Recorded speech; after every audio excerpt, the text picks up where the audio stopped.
All right, we'll call the Clean Utility Board meeting to order. Today is May 14th.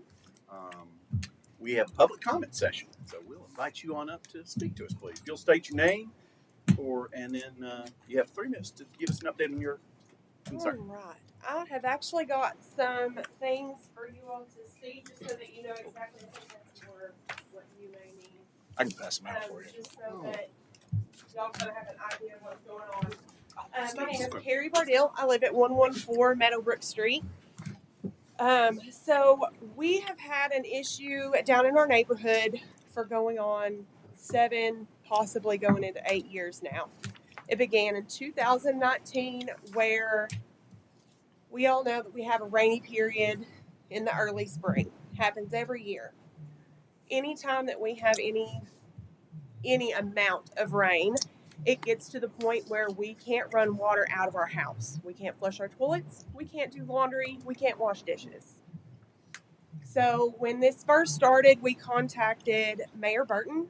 We talked to Greg Fay, and later I began talking with Mr. Jones. CUB did come in and put a backflow preventer in to keep storm water from coming back into our service line. Unfortunately, that is not working. Even this past February, we do have the backflow preventer in. We still could not flush our toilets. We could not do laundry, could not run water down the sinks after one night of rain. In my personal opinion, the backflow preventer is a Band-Aid on an amputated leg. And then took time off work to try to deal with this issue. The next thing that was said was, well, we can put a pump in. Great. Still a Band-Aid. Because not only do I have to pay for the electricity to run the pump for a failing infrastructure that's going on, which is just not fair, but we were told that there was a whole engineering study done and that it was going to cost millions of dollars to fix the problem. So we apparently have grants that have been applied for and denied. But there's multiple grants that can be applied for. And to me, the excuse of, oh, we didn't get the grant is not an acceptable excuse. We have to pay our bills every month. If we didn't pay our bills, you all would come down there and turn off our service. It's not like a Comcast situation where I can just pick another company. I have to use you all. So I'm paying for services that I have to worry about whether I can use or not. So I'm asking for what solutions we have long term. Thank you. Mr. General Manager, do you have any? Well, Ms. Burdell has a legitimate frustration. There's no question about it, and I've apologized to her 14 times. I know back when we first met in 2019, it was a bad situation because it backed up into your home, and it also pushed out onto where the cleanout was. It pushed out onto the grass, and we put lime out there, and that was a historic rainfall to make that happen for sure. And I monitored that myself. You saw me out there on Sundays, and you, I think, stood under the umbrella with me for a while. The backflow preventer, it works because we check that every so many months. So I mean, we've got a schedule, and it keeps it from backing up into the house. It doesn't provide you access to the main when there are great storms, and the one that happened in February, I think it was like 3 inches of rain we recorded at our wastewater treatment plant, and that meant that every line that we had was full. Storm drains will do that, and big storms will do that. But we hadn't heard from you for almost 3 years in that.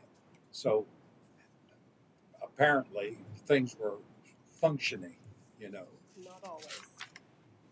The situation, as we talked about before, is the location. It's very flat there. So, and that sewer was designed back probably in the 40s, when that happened. we have spent a lot of maintenance. And you saw the construction where we went down and took a 90 out and tried to hoping that would help, and maybe it hasn't, especially if it was once in the last 3 years. We would come out, as we told you when you called, or you came by, I think it was about 8 in the morning, and we were there by 8:20 to get that squared away, trying to be responsive. It's a bad situation, and there is no easy solution. The long-term solution for you, we determined, because I don't know when that 1940 sewer main is going to be replaced. Our margin we're forecasting is $18,000 for this ending of this fiscal year in our water and sewer. We don't take electric funds and put them to water and sewer. It has to be self-sustaining. So it's a very small margin that we work off of, and for that reason, I know we spent $40-some thousand on getting that van put in. We have gone through and we smoked. We had a firm do a study for us. We did spot repairs, all because we were concerned. And you, most particularly, your neighbor has also had some issues, and there's others down in the flat, on Riverview that have issues, and we have solved some of that by offering them this E1 pump, which, in other words, it has the strength then to take whatever you use and get it into that main.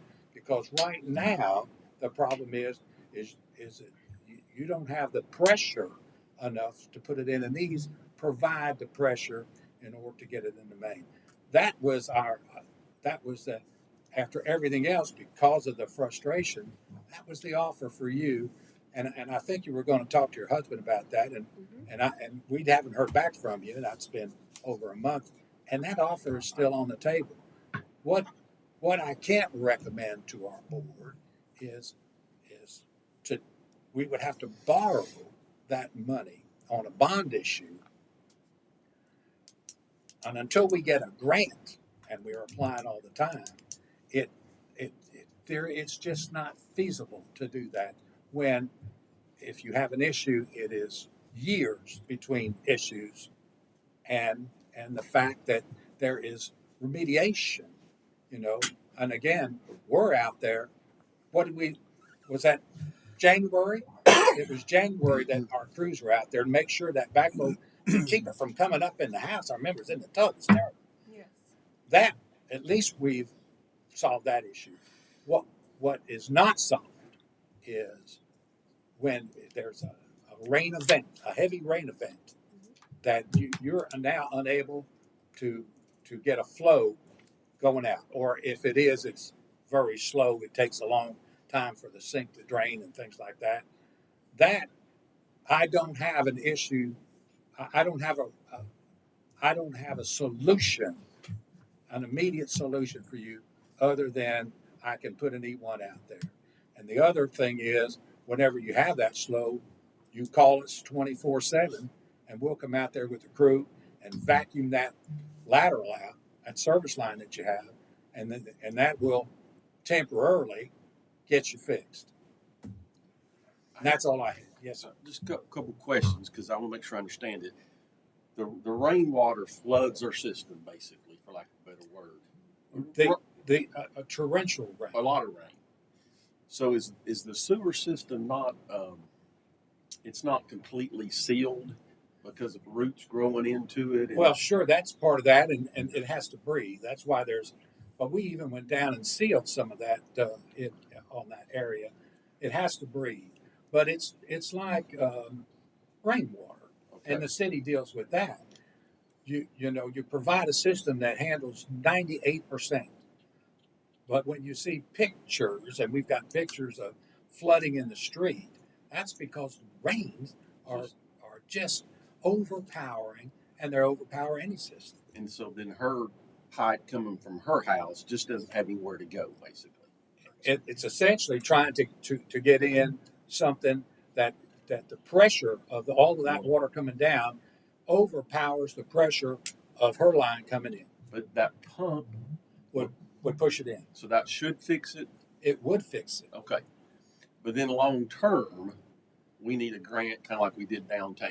Well, for every sewer that's 1940s and 50s, we want to replace. That's what we did on Market Street. We replaced all of that, and we did that with grants. Is that something that the city and CUB works together on, or does CUB take the lead on? Because I can't remember It's CUB. Okay. So you all took the lead on the grant that we got downtown. No, because that was different because it dealt with the city got the streetscapes grant, Okay. and so then that's- we tried to piggyback on that. But she probably needs to come to a city meeting then, and or the city would not be able to get a grant like that she needs in that area. On this, the city has absolutely Nothing. No. no, Okay. no seat at the table on that. I got you. So, thanks for coming in, too, by the way. I live off River Bend, and I have seen that water bubbling up during these big rain events. So I'm familiar. I didn't realize, though, that there were issues in some of the drainage lines coming out of the house. So I appreciate you bringing that to the board's attention. Since this has been starting, or it really was evident in 2019, I'm curious, if we knew about this or the city knew, CUB knew, why didn't we try to address it when the new bridge went in? And that might be more of a city question than a CUB question, but I know some things might have gotten addressed, but It's difficult, Stephen, to separate the projects. This is a CUB project. Wastewater is a CUB project. Right. The bridge, and we did do construction down there when they tore all of that up. Every time they open a road, it lowers the cost of us having Yeah. to do things, right. and we did. And that's when we did that 90-degree. Was that not right, Greg? Yeah, it was on the downstream side of it. Right. We did reroute the sewer and replace. And sewer got paid line for that from the state. Yeah, for that. and that's where I was going, right? Instead of But this goes right up her road, right. say. Yeah. So is it possible then for you to kind of maybe talk to her offline again about this E1 pump? Again, If there's that's any something interest at all in that, Yeah. we would certainly to consider. do that. And we would certainly respond to any time you have an issue. But I always try to tell the truth as much as I can. So I don't throw out, well, hopefully within 18 months or whatever that we'll have that. I don't know. I mean, I couldn't tell you that and feel good that I had any level of certainty on that. But if grant money becomes available, that is a priority because that is one of the oldest systems left, in Clinton. And Mr. Curley, I think had a question as well. Okay, so I don't know who would want to answer this. Maybe both of you have a good answer. When we do get this unusual rain event and we have all of this flooding and then of course our sewers inundated with it and then backs up, you go and vacuum the line. Yes, sir. I've seen that in your report very often. You've done that. How long does it take usually when the rain stops? What are we looking at time-wise from the time the rain stops that it would subside enough that her sewer would begin? Because I know it works sometimes, or, she'd have been at Get-Go instead of here. So, Right. So, I mean, no offense, but it does go down. The water goes down. So I have a reason for asking that. Does anybody know? I mean, what's the I normal- can't speak to Ms. Martell's particular situation, but obviously, as soon as it stops, the rain begins to subside, the water That's right. subsides, just like. Okay, so you're vacuuming out a 4-inch. service line. How many feet of lateral? I'd say 40 maybe. Yeah, 40 feet of lateral. So if she was dead set against an E1 pump, which I would think, I wish you'd offer me one free, and I got good drainage. I mean, I'd still take that E1 pump any day. And I'm up on a hill, mine flows just fine, but I like an E1 pump because you never have to worry about it not working. I would recommend you take that. But another thing that could happen is, without a lot of expense, you could just, if she's having the worst problem, you could intersect her lateral, put in a tank that you could pump. And when you went out there to vacuum, you could pump 1,000-gallon tank and give her several days. It takes, how many people are in your house sleep? But 4. 4. It would take 10 days, 2 weeks of everybody showering and everything to fill a 1,000-gallon tank. And they're quite inexpensive. So if That she would would, dig up but her that yard? would dig up her yard and it would be there, but it would never hurt anything to be there. Even after you get the new line in, it would still just flow just like sewer flows. That was just what I was thinking while we were working on it, because the rain does go back down and you're vacuuming out a 4-inch, 40-foot line, which don't hold much water, doesn't give her much time to. Appreciate this Feels right back up. discussion, because I know when the city got approval for the grant downtown, even after we got the approval, I think it was 2 years before we begun the construction due to Yeah, government issues and this and rebidding it. So the long-term fix is a long-term fix. That's right. So anything we can brainstorm and come up with, because none of us would want our toilets not working or our showers not working if I mean, everything's not working. I think it'd be cheaper for CUB if, I mean, the only thing you'd have is, her yard would be disturbed, and it's gonna be disturbed whether you put in an E1 pump or some kind of holding tank. I would like to address her concern that she brought up about the pump, and it's the cost of the electric running the pump. Is that your only concern with the pump at this point? That's my only concern with the pump. And the issue that I'm having is we were told when this began that we still have terracotta lines. And after the research that I have done, terracotta lines have a life expectancy of 60 to 100 years in perfect conditions. That's conditions where you don't have a bunch of trees growing roots, you don't have soil movement. And like you mentioned, we had this huge project for the bridge, which we all know caused all kinds of crazy. So who knows if that has anything to do with messing with the lines under the ground. So it's just, I don't feel like it is a fair solution that we would have to have an apparatus put in that we additionally have to pay for electric on something that's not actually fixing the underlying problem. Can I chime in 1 minute? My company's going to force me to go to an electric car next time I get one, and they're putting a charging unit in my garage. Somehow they're going to reimburse me on my monthly expense report. Is there any way we could do that for her with this pump? Yeah. I mean, my suggestion is, we appreciate David bringing up an additional solution. My suggestion we do is let General Manager Greg kind of look at a couple of options now, see what they can do to sound talk with Bartle to see if there's a solution that works. Whether it's maybe trying the pump to see how that works, see if that's some solution, and we figure out the economics of it. But my suggestion is, thank you. And by the way, Mr. Crowley down here has actually got a little bit of construction background, so it's good that he's actually the one that has more sense than I do. We put it that way, and so it might be my suggestion. Let's defer it to the general manager and team. Let them follow up and give us work with Ms. Bartle to see what they might be able to come up with, and then y'all can handle it. If you need to bring it back here, that's fine. We'd obviously like an update, but see if we can work on something now, because obviously, it's obviously a concern to all of us and her, and see if there's a solution, maybe a way that works for both of them. And you're absolutely right about those lines, and their life expectancy is way over, but there's no money to put them in right now. So Right. I would recommend you take some sort of solution so that you don't keep getting backed up.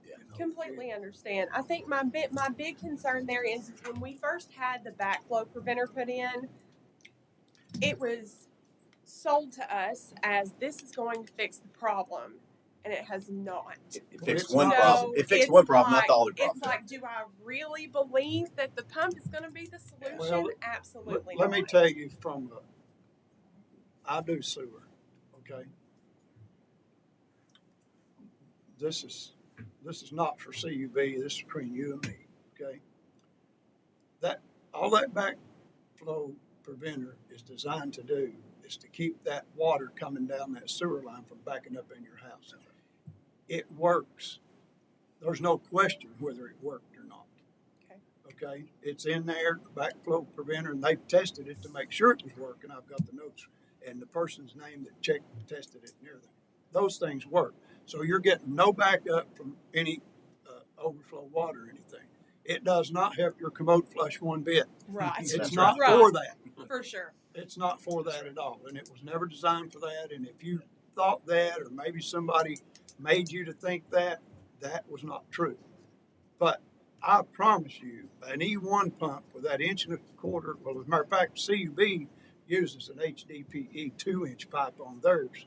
And I promise you, an E1 pump, when it comes on, that's leaving your property.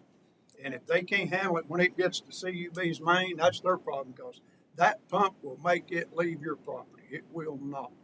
And it has an alarm if it does not work for some reason, like your power breaker gets kicked or something. The alarm starts going off, and the alarm's on a different breaker. It's a very safe and very good. I mean, I absolutely like them. It'll put that stuff away from your property, and that line will go out past your property to their main, our main, if you want to say we're CUB, to the CUB main, and it will never come back to you. Because that, not only does that thing pump it, it has a back preventer on the other end of it. Okay. So that would, That's why he's on there. He's quoting what size the pipes are. That's know, so totally fine. that's good. I've done So my research too. Thank you. If it's okay, let's go ahead, Mr. Crowe. I'm sorry. no, go, I'm done. Let's go ahead and get. If it's okay, Mr. Jermaine, go follow up. Absolutely. See what they got a couple options. Sure. Talk about. We'll defer to them, and then you can give us an update. If you need more, come back and we'll talk more. Yes. But okay. All right. Thank you for coming. We Thank appreciate you. Appreciate it. Thank you, man. See you later. Thanks. Keep everybody's skin well. I didn't know what She works at Dermatology Associates in Oak Ridge. You know her? Yeah. Do you? Okay, cool. All right, let's go ahead. Approval of the minutes. Oh, sorry. Is anybody else got any comments or questions on that? Good discussion. I didn't know what David was saying. I believe him. Oh yeah, he's talking over my head too. I do know what backflow is. Approval of minutes. Any changes? So moved. Motions are second. Second. All in favor say aye. Aye. Any opposed? Approval of vouchers. Any questions on the vouchers? So moved. Mr. Curley's first. Is there a second? Second. Mr. Harrell. All in favor say aye. Aye. Any opposed? Approval of the monthly reports for March. Gotta hear them first. Yes, sir. Thank you, Mr. Thank you. Chairman.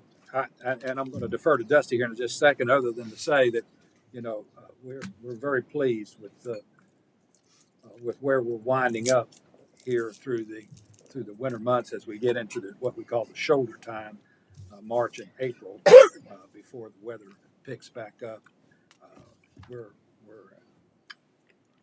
We're in a very strong position. Dusty, you want to talk about that? Sure, yeah. I'm going to be brief because we got a lot to cover tonight. Electric department had a very good month, net margin of $190,000. Brings our year-to-date total to $2,776,000, which exceeds our forecast by about $720,000 for the year for electric. Does anybody have any questions about electric? Water and sewer continues to do well, and we're sitting at a positive change in net position of $1,251,000 year to date. Entertain any questions about water and sewer? Questions about the financials? That's all I have, Mr. Chairman. Is there a motion? So second. All in favor say aye. Aye. Any opposed? Project status reports, please. I'll defer to Todd on electric and Greg on water, and they're going to be brief. Yes, sir. I'll be brief. We've got two projects we're currently tracking. The Winnow Aerial Cable on Hidden Valley, which we're now complete with. You see there.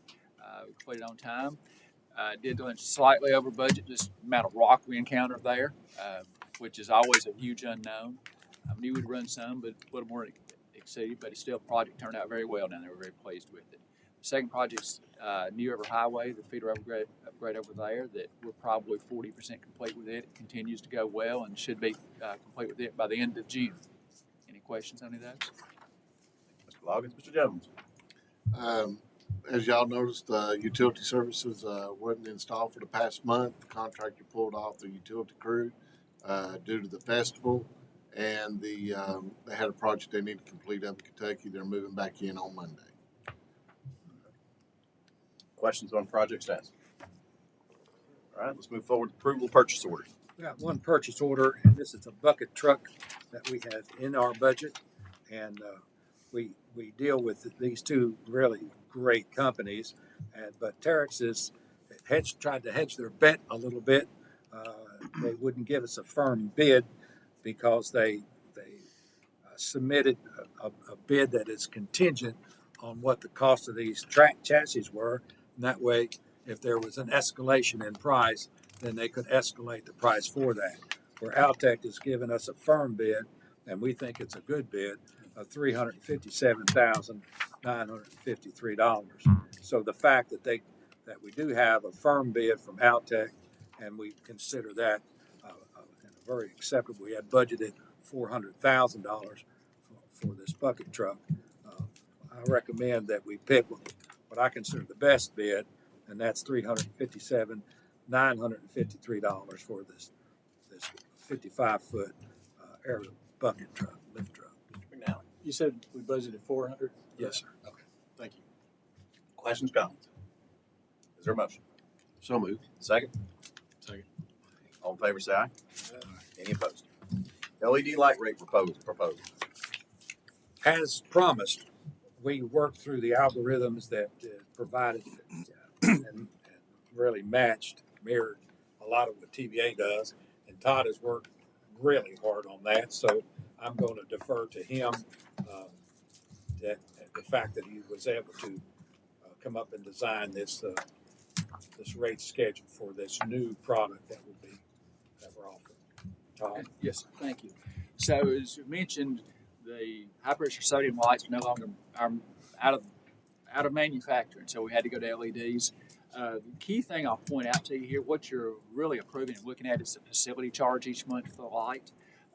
That's the portion that is fixed. So we set that based on, and there's the TVA methodology for that. There's a number of factors that go into that: the fixture cost, the install cost of that, depreciation, how long we're going to depreciate over, expected maintenance costs, because even though these are LEDs, everybody says, oh, they're going to last 30 years. Well, the LED little driver in there may, but the light itself, they are going to fail over time. So a certain replacement rate in those, and when they do, you take the light down, you throw it away, you put a new one up. It's not just as simple as putting in a new bulb. So there's less failures, but when you do, it's more costly. So all that goes into the soup there to mix it up and come up with that rate based on the methodology TVA gives you for doing that. So I'll point out a few things on that just to draw your attention. So our standard private security light out here is 100 watt high pressure sodium that you see there. And you see that right now the total cost per month on that when you figure energy and facility charge is $7.44. That rate has been, obviously the energy charges changes slightly. That facility charge has been in place since at least 1993. It has not been changed since then. I did a little going through the same methodology. If we were to take that and run it out today, that cost would be $15.19. So really, yes, we're going up to $11.60 for the equivalent LED, but that's the high pressure sodium was just, it's once we put them there, and once you put some of those there, then okay, we just haven't looked at it and refreshed it. There's been no good reason. We're forced now we go and look at the new ones, and that's what that cost will be based on this month's energy charges. For that 50 watt LED with $11.60, and that's in line with. We kind of also did a survey just to our sanity check to make sure what is everybody around us charging for those. And that's right in line with what others are charging for that as well. We feel really good that that's a good, fair rate based on what we're paying for that and all the variables go into that. The other thing that I want to point out to you, Greg, if you can scroll down just a little bit, it's included on this page. Since once we kind of started turning over the rocks of this, we want to make sure we look under every rock and every variable that went into security light rates and everything. The one item mentioned there at the bottom of the page, there you see an additional charge of $6.50 per pole will be made when one or more poles are required for the sole purpose of outdoor lights. That currently that rate is $2.50. I went back and looked as well. That has not been changed in decades. So when I looked and did the survey, the range for others around us are anywhere from $5 to $10, with the average being about $6.90. So again, we're below the average still on that. Yes, that's going up, but it still maintains, that is close to what it should be. It's one of those things, okay, we haven't looked at it in decades, now we're refreshing everything, that's what those should be. So any questions on any of that? So that facility charge, is that TVA or is that us? That goes to us. That helps us recover what it costs us to install it and maintain it. The energy charge is a portion that goes to TVA. Their rate, the portion of that, like just like any other KWH usage that we send to them every month. So that just helps us what it should cost us to install that and maintain that light over its life. Questions on that? Do we need approval for this? Yes. Just make, okay. Any discussion on this? Is there a motion to approve? So moved. Is there a second? Second, Mr. Cummings. All in favor, say aye. Aye. Any opposed? Budget review 2027. I understand we are going to be wowed. Prepare to be wowed, because I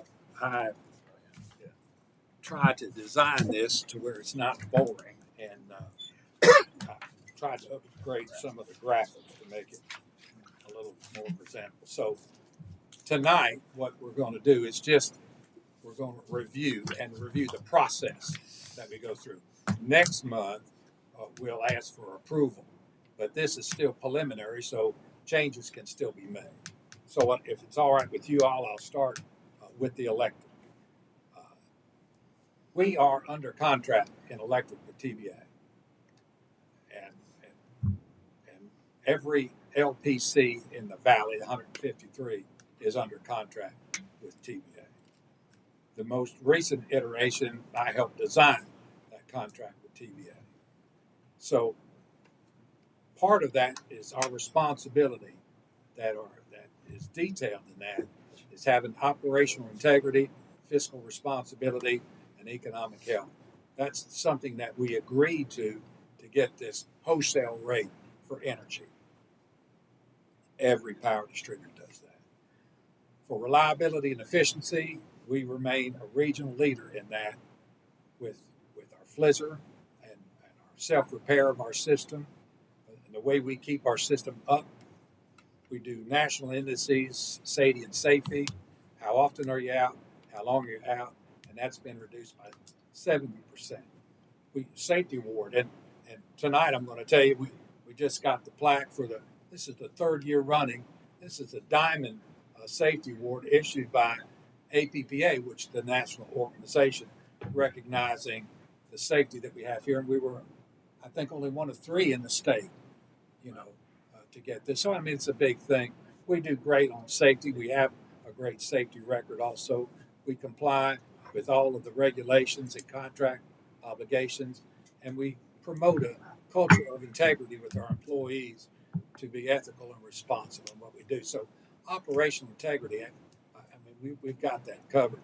Financial modeling we do for strategic modeling which aligns our revenue with operational costs and our capital outlay, and what we do to have the cutting edge technology that we do in the system. And we have a tremendously low debt rate, and because we're disciplined in what we do, we have a rate structure that supports that, and part of that is that our demand response in our virtual power plant. I'll show you later how that plays a role and all of that.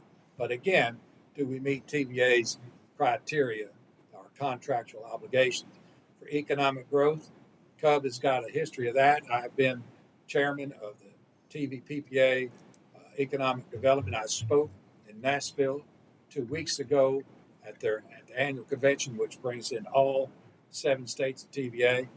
It was very nice and got a lot of good compliments out of that. But we are recognized as a leader in economic growth. We support 3 major industrial parks, and we are online for this Bull Run Industrial Park in order to have a big role in how that thing rolls out. We have a workforce that we train. We have top notch in both electric and water as far as that goes, and we support our workforce through strengthening our ties. We provide them an atmosphere where these 5-star recruits that we get can expand and use their talents for the betterment of our ratepayers. So the contract with TVA, I'm thinking we have fulfilled all of our obligations. Now, as we look at our budget and the process, the first thing we do is create a wish list. What is it that we need? What would we like to have? And that's why you got that a month ago, because that's the first thing we do.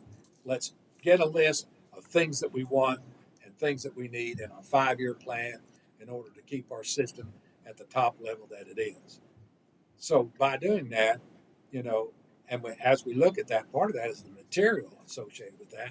And I had to run some numbers. I got a whole list of these things, and I threw that out there because I wanted to show you how prices have gone sky high.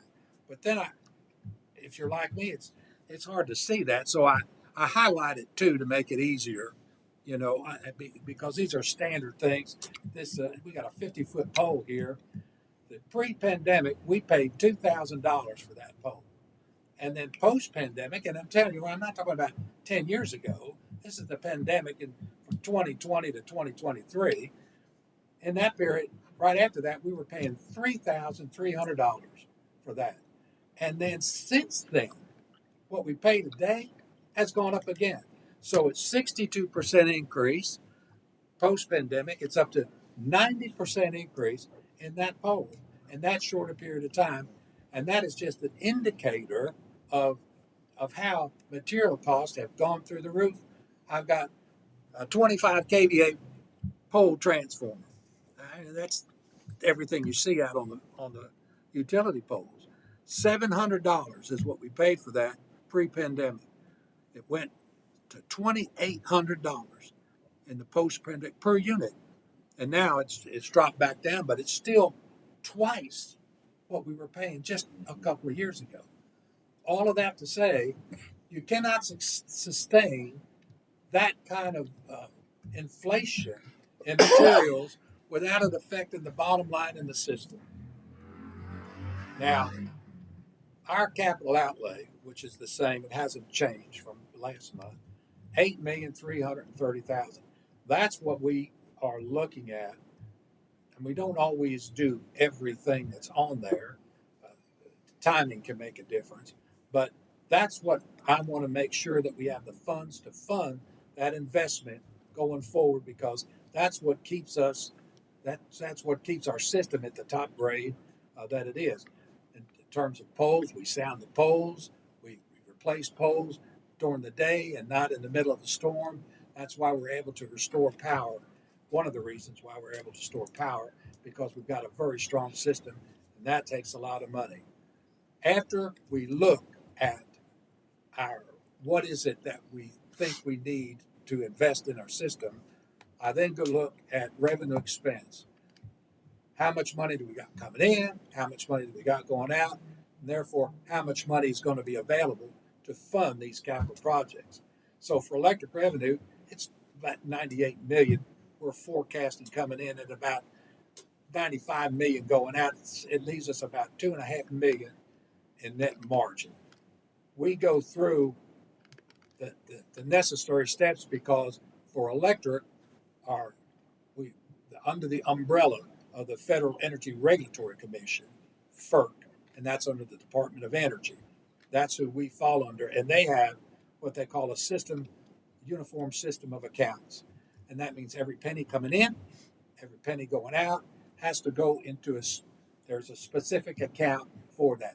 Residential, whether it's commercial, whether it's a late charge, everything. When we buy a toner for the printer, It all has to go to this account. That's why utility folks can go anywhere across the country and they can sit down at the desk and everything's the same. Every account's the same. Everything's the same. That's why they move around as much as they do, because everybody in the country falls under this uniform system of accounts. This is just a quick snapshot. This is actual of what we do, because we take each account by the month, by the year. And that's how we then forecast off of that. We weight the most recent more heavily and annually. And that way, if there's an outlier, we're able to identify what happened. Something's wrong, because we're able to see it in real time. That's why when we do the budget, Dusty's able to say, we're ahead of budget. We're ahead of budget by that month, not by the year, because most can't do that, because most aren't.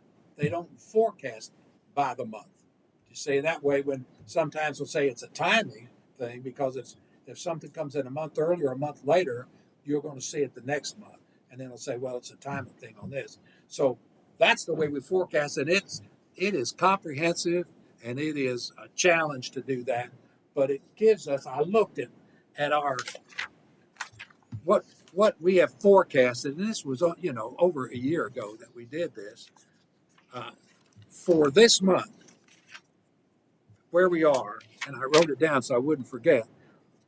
If you don't have to look, but in operating and maintenance, we forecasted 18,789,000, and where we are actually to date at this time is 18,622,000. That's 0.009% off. Now, you can't do revenue because that's a weather thing, but for operations and expenses, we're 0.009. The difference in electric, and we're 0.03 in water. That's the forecasting that we do, and that's the accuracy in the way we're able to forecast. So all of that's done through this uniform system of accounts, and that's how we budget, and that's how we forecast revenue and expenses. And we're forecasting a net margin of $2,550,000. I can tell you the expenses will be right on. What I can't tell you and can't forecast is the weather and the storms. So after we see revenue expense, then we tie that back into funds available. How much money do we have now? How much money is the net income going to bring in? And if we add back depreciation, that's going to be funds available to address our capital outlay requirements. And here we see we forecast almost $8 million we'll have available at June 30th in 2026. And then every month we set aside money for our principal payment for our debt. That's only about $40,000. So we take that, we remove that out of that number, and then we add back depreciation, and we add back our net margin, which we anticipate, and that gives us $15,566,000 that we think are going to be available towards capital improvements for 2026, 2027. With that $15.5 million, we take off the bond payment, the principal payment of $255,000. We take out the capital outlay, which we're forecasting at $8.3 million, and then that'll leave us $6.9 million at the end of June in 2027. So everybody's feeling pretty good about that. And we're saying, yeah, we have sufficient rate structure and funds in order to support this capital outlay. So, any questions on capital outlay? I'm going to go fast until you stop me, okay? And I know you're in awe about these great graphics on this thing. After we go through that process and then we see where we are on funds available, we then make a determination, and the staff, we get together and we say, all right, do we have a sufficient rate structure, and are we trending right on all of this? Where do we need, because we don't want to get behind the curve, because then we got big jumps if we have to do something. So we consider these local rate action being under TVA. We've got to get approval for any rate action that we have from TVA. So, and there's a structured process for that, and they provide a guideline. And that guideline is for every, it's uniquely for each utility. They do it for every utility, and they go through this algorithm to say how much money, additional money, can you get through rates or however in this for this next year where we don't have a problem with it. Anything over this guideline amount, you have to provide a different level of documentation. So that process, TVA comes out and says, we can increase however forms we want to do it, $7.2 million. That's what's on the table for CUB to use. So all of that's great because they're saying, yeah, there's plenty of room to grow if you need to do that because our rates are so low. But then we look at, we've got about $8 million in available funds. We got $3.7 million in projected net margin for this fiscal year. Our demand response has delivered to date 932,000, and we're projecting over 1.1 million by the end of June. And that's all driven by this virtual power plant and our peak shaving. So then we say, I'm thinking we're good. So for the recommendation in the electric department going forward is we're recommending no rate action for fiscal year June 30th ending in 2027. And that'll be, and that's what we'll be recommending going forward. The board takes any action that they want, but if you look to the staff to recommend based on the numbers, we're thinking we're good to go, and we show you the reasons why we're good to go. So we're recommending we hold everything. So, any comments? Because I'm going to move to water and sewer. If you don't have comments on electric, Any question on the electric side? No, I'm glad to see the recommendation for no rate action. great. Do you want to make any mention about the graphics on They're from the truck. Fantastic. the truck? I worked on that, buddy. Thank you for recognizing that. Yeah, I was just kind of wondering if I could get some help from one of your assistants, whoever helped you with that. Honest to goodness, I get the blame and the credit for this right here. All right, water. If we're ready for water and sewer, we are not obligated by contract the same as we are in the electric, but we hold the water and sewer to the same standards. Operational integrity, fiscal responsibility, all of that, the same standard. First thing is, as electric, we look at capital outlay. Different truck too, Rob, because it's got a different logo on there too. It's got that water logo. I should notice that. Wasn't easy. So you've had capital outlay again for a month, and I mean, there's no surprises, and that nothing's changed. It's our desire to make these things happen, especially some of the work of $1.5 million at the headworks, down at the wastewater treatment plant. I mean, these pumps, everything on here has to get done. So if you would take anything off, we would recommend against doing that. So, as with electric, I looked at a lot of these prices going up, and again, there's just a bunch. They're all going up. Everything's going up. But to make it easy on your eyes, I took out fire hydrants. $1,300 pre-pandemic, $2,600 post-pandemic, $3,400. Now it's 157% increase. I mean, it's outrageous. And the lifeblood, an 8-inch PVC sanitary sewer pipe, $14.85 a foot. Went to $23.80. Now it's at $28.50. It's amazing. Of course, the standards that we have for that and the gasketing, how we do that, you could get that pipe cheaper, but you couldn't get it cheaper the way we spec it. So, again, that's 92% increase. It's a lot easier to sustain in electric because of the virtual power plant. And we don't have that option in water and sewer. So, it's $2,775,000 is what we've got proposing for capital outlay for this next coming year of things that we have to do. And then we match that to revenue expense. How much we got coming in, how much we got going out, and what do we got left over for that. So we don't have as much left over for that, is really what we're getting down to. We go through the same process, every account, every penny, and we weight it by the month, and that's why we're able to give you how we're doing by the month on all of that. So after we do that revenue expense, then we forecast how much money do we have and can we meet our obligations on capital outlay. And we can, because we're looking at 5.7 million at June 30th in 2026. We add back capital contributions, which is not much, but it's 192. I'm glad we've got it. You know, we've got depreciation that we add back, which is substantial. That's gone up tremendously, 1.3 million. And I'm forecasting for operating income over revenue at just 18,000. And that's a nominal number, and that can move if we have a wet fall, you see.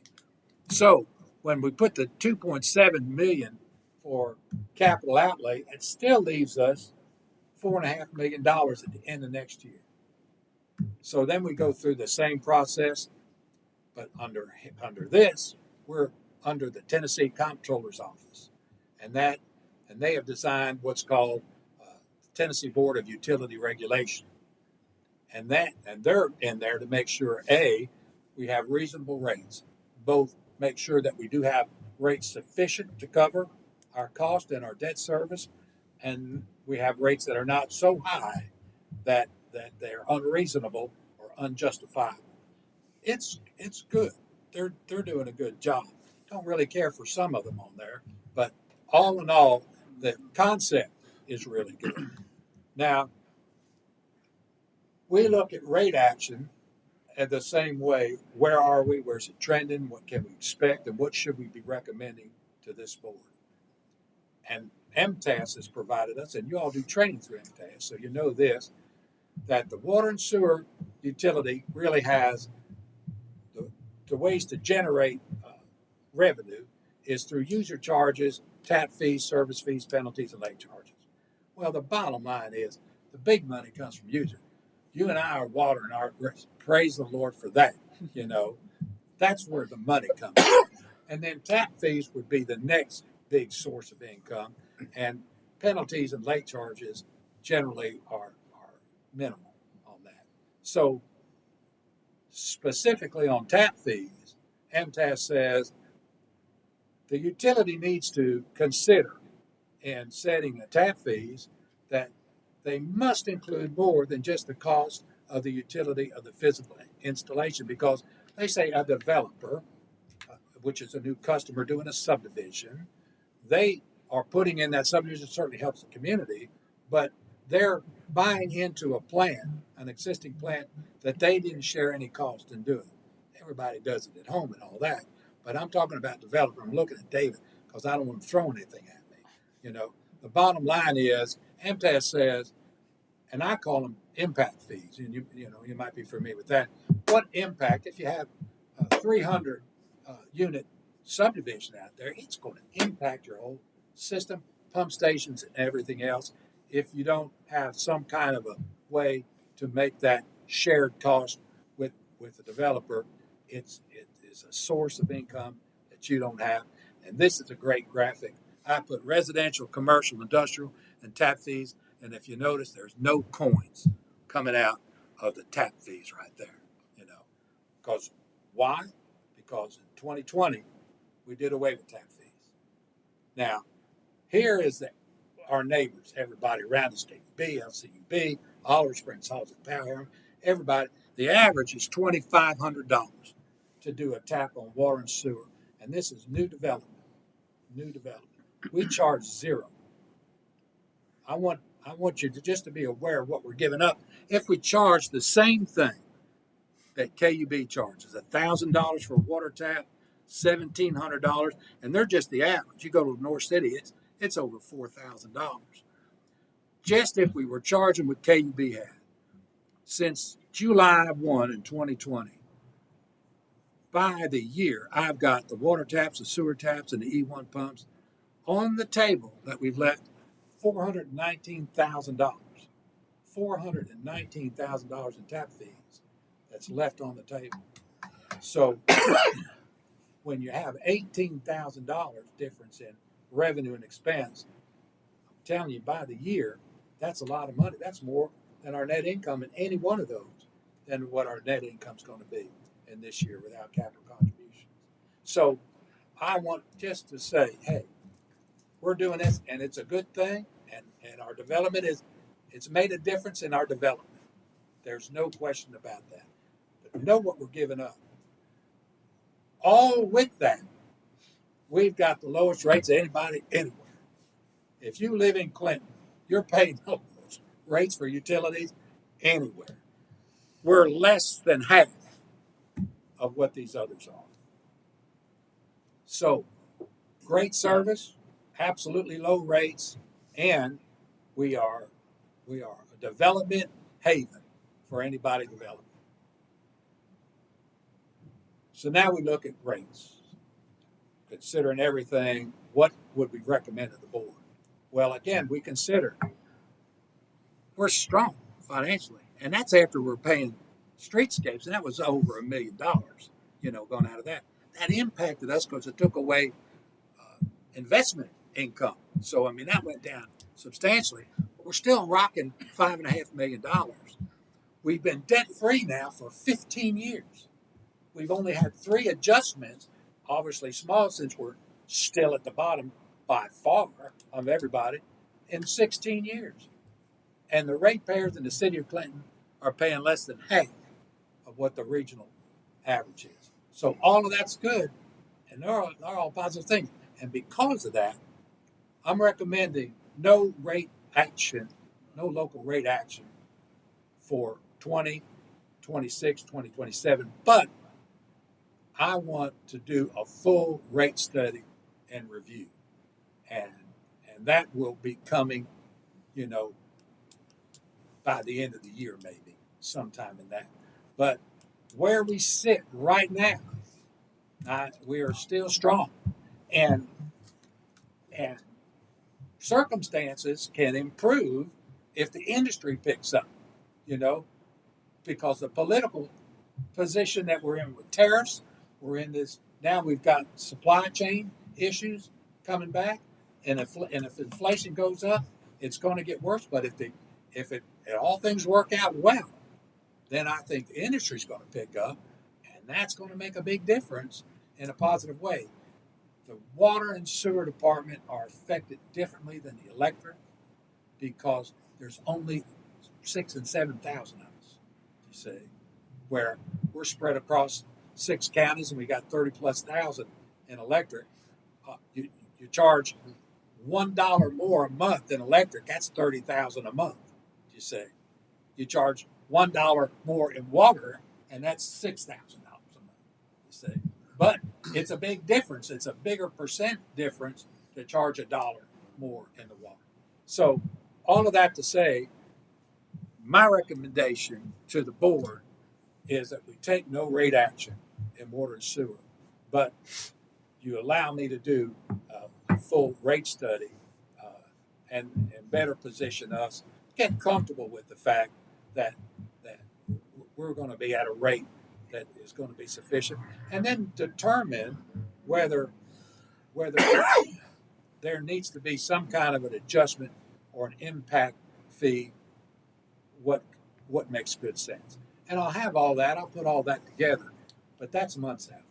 So that's all I've got on water and sewer and electric, if anybody's got So a the question. water sewer adjustments would be for the next fiscal year or I'm saying mid-year there is no adjustment that I'm recommending for this upcoming year? for the upcoming year. But you want to look at the rates for the following year? Yeah, unless we need to do something different, unless everything goes like this, Okay. because I don't want to come and say I need as some of the local utilities done. Did he get aggravated? It's all this talk about water. I know. It's I think the fees. tap fees. It's tap fees. He realizes That's good, Doc. That's so He terrible. said there wasn't any. No, There isn't. it's There just the is. hint of it. It's You what know, it is. but, yeah, but I'm setting the stage. I'm setting So- the stage. Can I mean, just to, there's no question the place is running well financially, no question. We're holding rates steady in a challenging time right now, which will be helpful to the consumers, to the customers, okay? There's also, though, the balancing act of making sure that we're looking to the future of the organization. That's right. And it's great that we are half the rates of everybody else as well, or fees. But I do think to the long term, we still got to make sure that we're doing enough. And you got, and or like with the city, when you keep taxes low, it's because you got growth going. Same deal here. And I was going to ask David when he comes back, but I'm curious, to a developer that actually does go around to different communities, does this make a difference for developing versus someone who's just staying here anyway, and all they're going to do is build in Anderson County, let's say? How much of that is a differential to build here, or is it more demand driven by where people want to live, which is everybody's moving west, everybody wants to go to Watt Road or Loudoun County or wherever, and so they can basically charge whatever they want because they got a monopoly of where people want to live. I think it makes a difference. I mean, I had a developer that worked very hard to get me removed from here over $50 a month. $50. It was a $50 fee. So, you know, and then to say, you know, that other utilities they're getting a sweetheart deal when you can look on the internet right on their website and show where Lenore City was held up to be the golden child. You know, that's over $4,000 per lot that they have to pay up front, whether they develop it or not. You know, so yes, it's a very, it can be a cutthroat, very cutthroat. David, the question I asked when you stepped out was, if you're a developer, contractor building in different communities, not just Anderson County, do these tap fees really, do people come build over here, or is it demand driven by where people want to live? Well, you know, developers, just like any other business, they look at their bottom line. They go through they have a budget, they sit down and they look, and then they look at LCUV's tap fee, or they look at Clinton's tap fee, or that wherever they're thinking about buying property. If they're smart, they'll go through all of that before they. Utilities is a big deal. chunk. So in the Clinton area, I prefer CUV because I just did 15 houses, taps, water and sewer, and they work with me, and you know, from the water department and the power, and you know, even with the electric, if you have to pay the initial, like the post said, every time somebody hooks up, we get a reimbursement from CUV to pay back on that. So it's a big deal for. I think he was spot on about industrial. Somebody development wanted to come in because of the less impact on. Right. Greg, you don't need our approval to do that rate study. No, in the water and sewer. no, but I always get what we call the mood, you know. Yeah. But it's my intention because, you know, I would, as a board, expect that. You wanted me and the staff, me, with my golden group here, we want to make sure that you're not broadsided. We've got utilities that have raised their rates by a third. We've got a utility that neighbors us, and they've already planned 3 rate increases in a year. You know, 3 rate increases in 1 year, you know, because they got so far behind the curve. And I think that's the concern, to make sure we don't get behind the curve. that's my concern. Exactly. You know, what took us a hit, which I'm not, I would support 100% again, is this Market Street. It was an opportunity. We saved money because we're not dealing with opening and closing that street and putting the lines in. With it being open and the city worked great with us, we don't have to worry about the paving, and the paving is a big cost on all of that. And that was some of the oldest infrastructure in the city, so the timing was good, and praise the Lord, we had the cash to do it, you know. But when you take over $1 million out and you're getting 4%, you know, and again, you're working on such a tight margin in both electric and water. My philosophy has always been you charge the least you possibly can. Well, you know, provide the very best service for the least cost to the ratepayer. Because why I know utilities that have $30 million in reserve.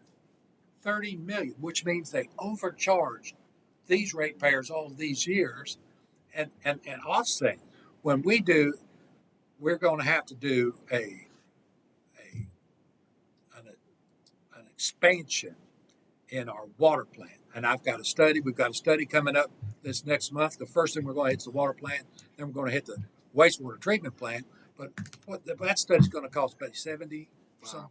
$75,000 for just dollars for the water plant. And I mean, I remember I fought the fight to get the expanded building that we had whenever we did that back in the 80s, you know, which now we're filled out. We're going to have to expand that again because demand does it. And every time you get up to anywhere close to 80% in wastewater treatment, you've got to have something on the table, you know, because it takes forever to build that.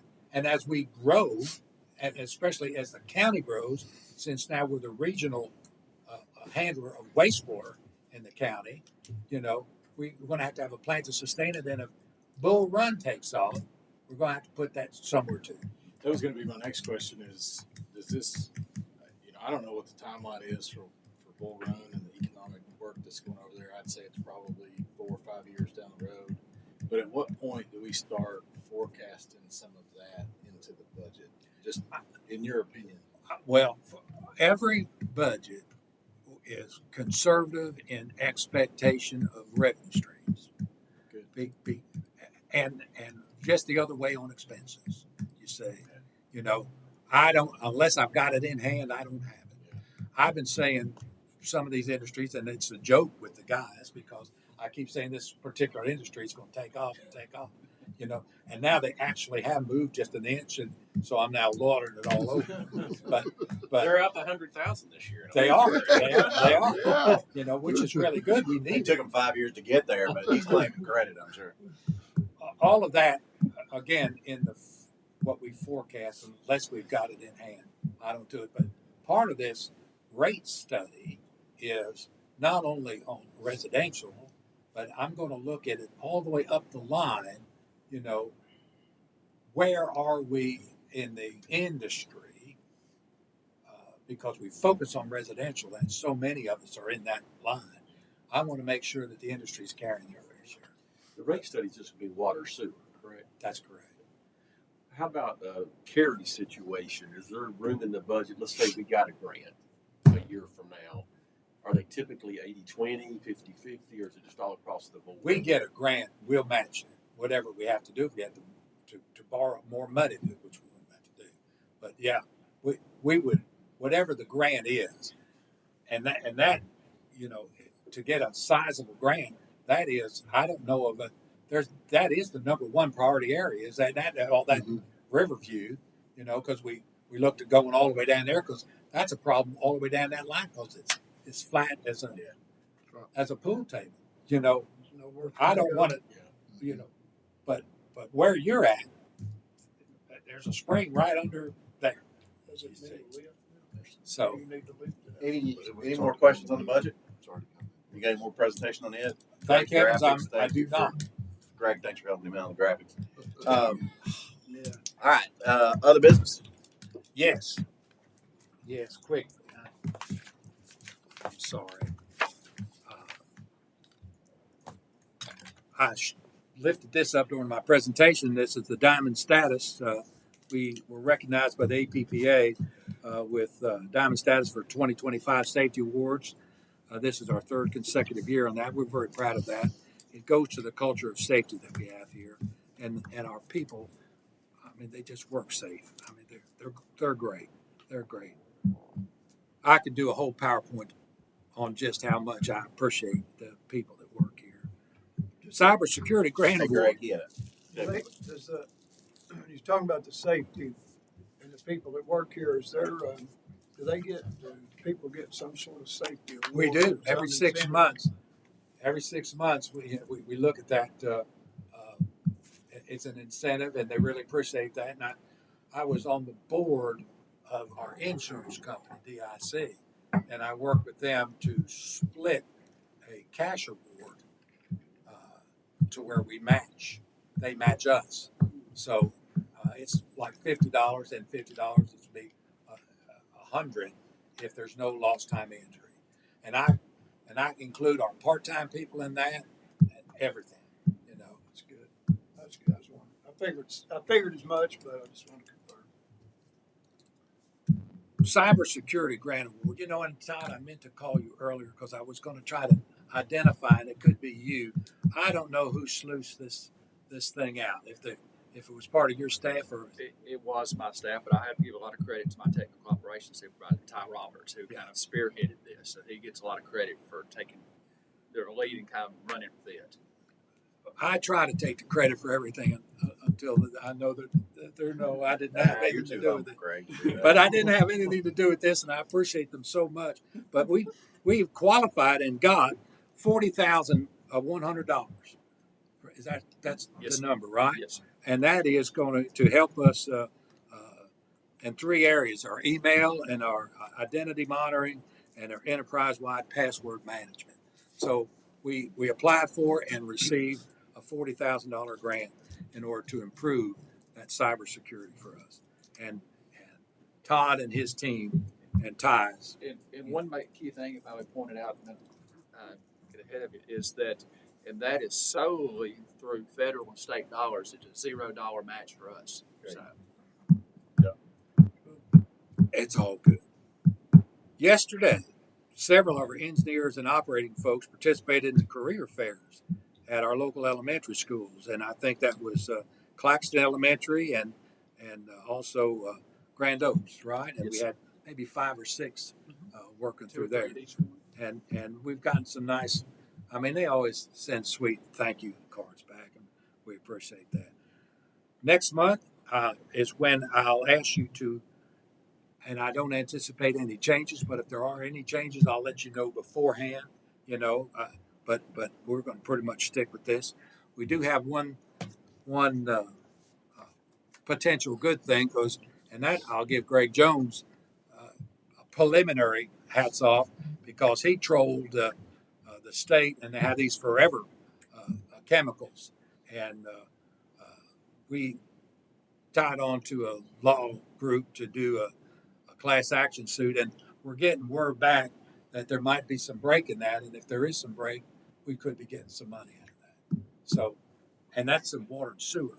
So I mean that would be really good. So hopefully I'll have something positive to tell you about that next month. And if it doesn't come through, then you'll never hear about it again. All right, and finally, I'm going to be out of pocket next week. My granddaughter's going to be 8, and I'm going up there for her birthday. So I've got my phone. I always have my phone 24/7. They can always get me. So that's all I have, Mr. Chairman. Mr. Carly Gainey? Now, I was just gonna state my appreciation for that 3rd year running at Diamond Safety Award. As I understand it, I mean, even if a grinder wheels off by a 1/4 inch, you could get a ding, and there's a lot of little things that they can ding you on. So the fact that it's perfect for 3 years is it's impressive. We had the grinder 2 years in a row.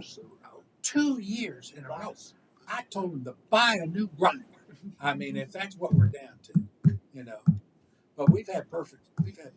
Out of 350 things that they looked at, we got 0 demerits on it. good work. Mr. Harold? All right. Motion to adjourn? So move. Done. Greg, thank you for the opinion. Good job.